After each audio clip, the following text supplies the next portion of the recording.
All right, so today we're diving deep into a mystery. Ooh, a mystery. Yeah, one that's haunted this family for decades. Okay. The disappearance of George Carroll back in 1961. Wow. We've got this really interesting article Oh, cool. from Twist Koala. It's called Decades After His Disappearance, Man's Son Searches for Answers. Okay. And it basically follows George's son, Mike, Right. as he tries to figure out, like, what happened to his dad. Yeah, I mean, it's so interesting, right? Like Yeah. how this like not knowing just impacts the whole family. Absolutely, and the article just, like, pulls you right in their world, you know? Yeah. George Carroll seems like What kind of a guy? he really seems like a self-made man, you know? Like, Okay. determined to overcome the struggles of the Depression. Right. And he builds this life with his wife, Dorothy. They have 4 kids. Wow. Mike, Patricia, Stephen, and Jean. Okay. A full house? Yeah, and then, poof, George vanishes. Oh my gosh. Mike is just a baby at this point. Wow. And he never even gets to know his father. That's just heartbreaking. I know, and you think about, like, what was going on in the world back then. Like historically. Yeah, 1961, Kennedy's inauguration. Yeah. Yuri Gagarin orbiting the Earth. Such a big year. Right. The world was, like, exploding with possibility. Mhm. But for the Carroll family, their world just kind of stops. Shrinks. Yeah, consumed by this, like, sudden, unexplained absence. It's almost like their lives are frozen in time. Right. Well, everything else keeps moving forward. Totally. And the article talks about Yeah. how each of the Carroll kids coped with this loss. Oh, I bet they all dealt with it differently. Yeah, in their own way, but always with this, Like this shadow. yeah, this uncertainty hanging over them. Mm-hmm. And their mother, Dorothy, it seems like she just couldn't talk about it. Like she couldn't even... Or wouldn't you know? Yeah. Yeah. It's sad. Yeah, sometimes with trauma, people just shut down, Right. especially back then. Yep. It's like they don't know how to deal with it. And it creates this, what they call ambiguous loss. Ambiguous loss? Yeah. What's that? It's like this unresolved grief that lingers. Oh, I see. Because there's no closure. Right, no answers. Exactly. Mhm. There's this really powerful quote from Mike Okay. in the New York Post. He says, Right. "They always told me, don't ask. I thus ceased inquiring." Wow. Like, imagine being told not to ask about your own father. That's just... It's just heartbreaking, Yeah, it is. and it speaks to this thing that happens in families dealing with trauma, Like what? this unspoken rule Okay. to just avoid the painful stuff. I mean, it's understandable, Oh, but right. it can really prevent people from, like, processing their grief. Oh, so true. Yeah, they call it disenfranchised grief. Disenfranchised grief, when you don't feel like you can openly mourn. Right, like it's not allowed. Yeah. So what did Dorothy say happened to George? Well, she told the kids that he just went to the store and never came back. Seems simple enough. Right, but there's a catch. A catch. Yeah, the article says his wallet was found at home. Wait, so he left his wallet? Yeah. But he was just going to the store. Exactly, it just doesn't add up. That's suspicious. Right, and of course the rumors start flying. Oh, I bet. Some people thought he went back to Korea. Korea. Yeah, he fought there in the early 50s. Okay. Others thought maybe something worse happened. Like what? Like, was he murdered or was he running from something? Oh, wow. And the fact that Dorothy never filed a missing persons report, That's strange. I know, it just fueled the speculation. Yeah, that definitely raises some red flags. Right, like why wouldn't you report your husband missing? Unless you knew he wasn't really missing. Exactly. Mm. And to make things even more complicated, Dorothy remarries pretty quickly. Oh, wow, really? Yeah, to a man named Richard Darris. Okay. I mean, imagine being one of the Carroll kids. Yeah, Your dad disappears, your mom is suddenly remarried. that's gotta be tough. Talk about emotional whiplash. Yeah. Poor kids.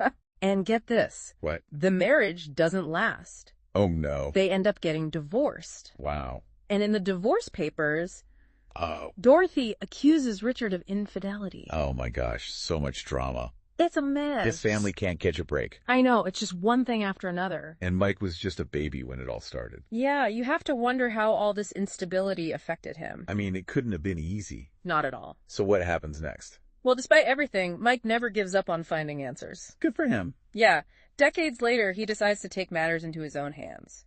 How so? He decides to excavate the basement of the family home. Whoa, he's literally digging into the past. He brings in experts and technology like ground-penetrating radar. Wow, he's not messing around. It's like he's determined to uncover the truth no matter what. That's incredible. And that's when things get really interesting. What happened? They find something unexpected. Like what? The ground-penetrating radar detects an anomaly buried 6 feet under the basement floor. Oh my gosh, what could it be? That's the million-dollar question. I'm on the edge of my seat. I know, right? It's like something out of a movie. Do you think someone buried something down there? It's definitely a possibility. Wow. We'll have to dig deeper to find out. Literally and figuratively. Haha, exactly. So he's like going all in on this, you know? That's cool. I mean, bringing in all this fancy tech. Mm-hmm. But then the article says he also like consults a psychic. Oh, yeah. Right? That's kind of a wild card. It is. You wouldn't really expect that. No, not after all the like scientific stuff. Right. But hey, if you're already digging up your basement, why not? I guess so. It just shows how much he wants answers, you know?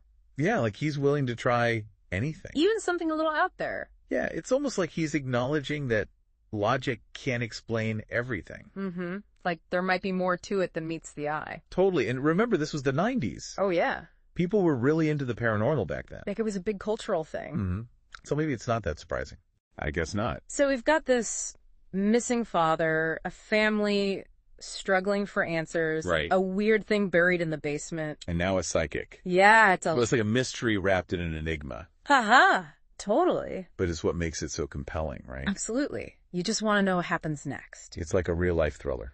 And for Mike, this isn't just some abstract mystery. Right, it's his dad. Yeah, a man he never even met.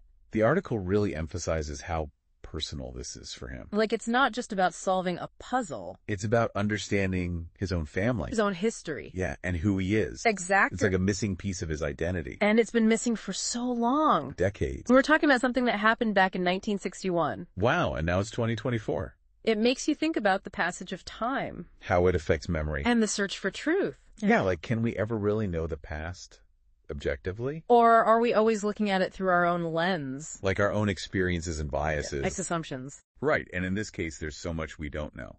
Yeah, like how reliable are the sources? Were people being truthful back then? Did they have all the facts? Or were they just filling in the gaps with their own stories? Like Dorothy's explanation about George going to the store. Yeah, that's a good example. It sounds plausible at first. But then you find out he left his wallet. And it's like, wait a minute. Something's not right. It makes you realize how much we rely on narrative. To make sense of things. Especially when we're faced with the unknown. We want a story that explains it all. Even if it's not the whole truth. And those stories become part of our collective memory. Passed down through families. Communities. Ellie, even generations. It's fascinating how that works. It is, and it makes you wonder about our own family stories. The ones we've always believed. Are they really true? Or are they just narratives that have been shaped over time? It's something to think about. Definitely. I mean, it's like Mike digging up that basement. He's literally unearthing the past, trying to find the truth buried beneath layers of dirt and concrete. And it's a metaphor for what we all do in a way. Yeah, like when we try to understand our own histories. We have to sift through memories and stories. Separate fact from fiction. And sometimes we hit a wall. There are things we may never know. But the search itself can be valuable. It can teach us about ourselves. About our family. About the nature of truth itself. Exactly, and that's what makes this case so compelling. It's not just about finding George Carroll. It's about the bigger questions it raises. About memory and history. About the power of narrative. And the human need for closure. Yeah, even if we never find all the answers. The journey itself can be transformative. It can challenge our assumptions. Make us question what we thought we knew. And ultimately lead us to a deeper understanding of ourselves and the world around us. That's a great point. So as we continue this deep dive, let's not just focus on the facts of the case. Let's explore the emotional impact, the ripple effects of this disappearance. And how the Carroll family coped with this profound loss. Exactly. It's about more than just solving a mystery. It's about understanding the human stories behind it. It's funny, isn't it? Yeah. How we keep coming back to stories. Oh, yeah. Like it's all we have sometimes. To make sense of things. Yeah, like with Dorothy in the store. Right. That's a story. And then all the rumors. All those different versions. Even Mike trying to figure out what happened. He's creating his own story, too. In a way. Yeah, trying to fill in those gaps. It's like we can't help ourselves. We crave narratives. I guess so. Even when they might not be true. Especially then, maybe. It's like we need that order. That sense of control. Yeah, when things feel chaotic. Like when someone just vanishes. Whew. Right, and then years go by. Decades even. Memories fade. Details get mixed up. And the story keeps changing. It's like a game of telephone. A little bit. But with real lives Yeah, and it makes you wonder how much of what we think we know is actually true. Oh, okay. Like with this case. Could we ever really know for sure what happened to George? Maybe not. Maybe some secrets stay buried? And some questions never get answered. It's kind of unsettling. But also kind of exciting. How so? Like it leaves room for possibility. Oh, I see. That maybe there's more to discover. More to learn. Even after all this time. And that's what keeps us going. The search for truth. Even when it's elusive. Even when it hurts. Because sometimes the journey is more important than the destination. That's a good way to put it. So as we wrap up our deep dive into this mystery, yeah, let's remember that it's not just about the facts. Mm-hmm. It's about the people. George, Dorothy, Mike, the whole family. And the community. All those lives touched by this one event. It's about the ripple effects of loss. And the search for meaning. And even though we may never know exactly what happened to George Carroll, right, his story continues to resonate. It reminds us that every life matters. And that even in the face of the unknown, there's always hope. And the possibility of healing. And the power of storytelling. To connect us. And inspire us. And to remind us that we're not alone